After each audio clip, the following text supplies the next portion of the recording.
नमस्कार दोस्तों, स्वागत है आज के एपिसोड में। जबरदस्त इमोशनल बड़ा खुलासा और कहानी में ऐसे मोड़ देखने को मिले जिसने हर किसी को चौंका दिया।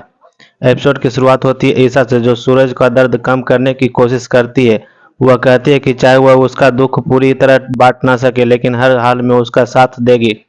दूसरी तरफ पूरे परिवार में डर का माहौल है। सभी को चिंता है कि जिन लोगों ने आदित्य की हत्या की, कहीं वे अवनी तक पहुंचने के लिए सूरज के घर पर हमला न कर दें। इसी बीच परिवार के लोग सूरज पर हौसला बढ़ाते हैं। काव्या और खुशबू को पूरा भरोसा है कि सूरज और ईशा का प्यार इस मुश्किल दौर से भी जीत कर निकलेगा।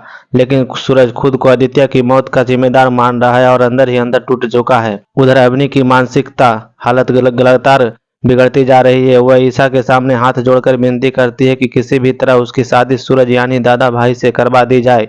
वह कहती है कि उसे पत्नी का अधिकार नहीं चाहिए, बस सुरक्षा चाहिए। लेकिन ईशा साफ कर देती है कि सूरज उसका पति है और वह ऐसा फैसला नहीं ले सकती।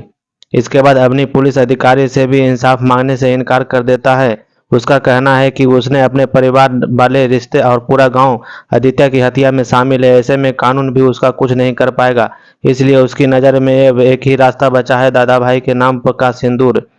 फिर सूरज अवनी की मां से फोन पर बात करता है, लेकिन वहां से भी चौंकाने वाली सच्चाई सामने आती है। अवनी की मां रोते हुए बताती है कि अगर अवनी गांव वापस गई तो उसके अपने ही लोग पंचायत के सामने उसकी हत्या कर देंगे। यह सुनकर सूरज और ज्यादा परेशान हो जाता है। इसी दौरान अवनी एक बार फिर पूरे परिवार के सामने सूरज की शादी की मांग करता है। माहौल बेहद भावुक हो जाता है और तनाव लगातार बढ़ता जाता है। तभी अचानक अवनी बेहोश होकर गिर जाती है। पूरे घर में हड़कंप मच जाता है और डॉक्टर को तुरंत बुलाया जाता है।